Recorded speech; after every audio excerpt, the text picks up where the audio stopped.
Buenos dias, amigos, amigas. Welcome back to Binatang Galaril. Ngayong araw po magluluto tayo ng sweet and sour spicy chicken feet. Sa nag-request po ng ibang twist ng chicken feet, ito na po yun. So, sauté lang po natin sa unsalted butter yung ating minced chop ng garlic, onions, and ginger. Hanggang makaramelize po, lagay na po natin yung ating selected. Pinalambot na po itong chicken feet na to for about 30 minutes. Lagyan po natin ng ating ground black pepper, suka, kikuman, and chef's soy sauce. Magdadagdag po tayo ng tomato sauce at suete and sugar po.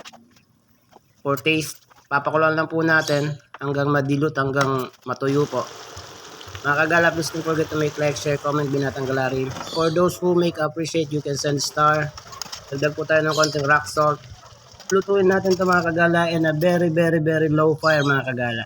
Another simple best. Ano po ang ating finished product? Sweet and sour spicy chicken feet. Salamat po sa panonood. Ciao!